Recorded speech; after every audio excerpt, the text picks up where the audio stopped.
The traditional marketplace has seen little change over the past few hundred years. You've got a buyer, you've got a seller, which then leads to a transaction. But over the past couple of decades, things have started to change at an unprecedented pace, and perhaps no company is reshaping that experience more than Alibaba. Alibaba is one of the world's largest retailers. The company has more than 500 million people using its shopping apps every month. And if you're thinking its scale is limited to China, well, think again. It has operations in more than 200 countries. The company was founded by CEO Jack Ma in 1999 with 17 other people, and he knew he was onto something big. When I have a competitor like a Google and eBay as a Chinese local company, we can learn a lot. We can improve ourselves. They should be careful of us. Alibaba set the record for the biggest IPO in history, which took place at the New York Stock Exchange in 2014. And this year, Alibaba was the first company in Asia to exceed the $400 billion valuation mark, an honor that had previously only been held by American companies. Alibaba is amongst other global e-commerce giants transforming the marketplace from this to this. The company is made up of three main sites: Taobao, Tmall, and Alibaba.com. Combined, they have hundreds of millions of users and host millions of merchants and businesses, which means they can pretty much be used by anyone, anywhere, for anything. So how does it even work?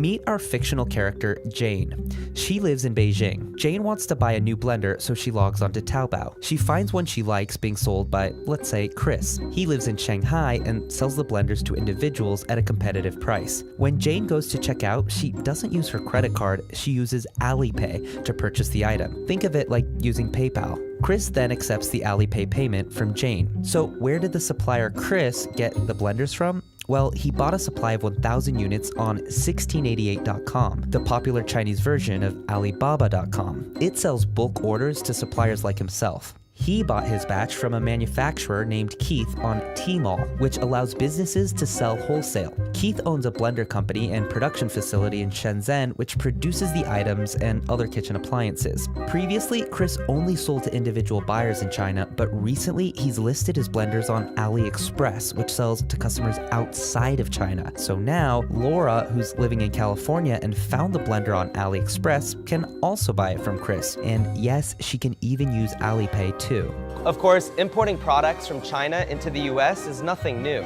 The difference, now anyone in the world can do it from their mobile device and all through the same company. But it's not only e-commerce. Chris has been selling so many blenders lately that he wants to grow his business faster, but he doesn't have the money to buy more units from Keith. So, Chris uses Ant Financial to get financing.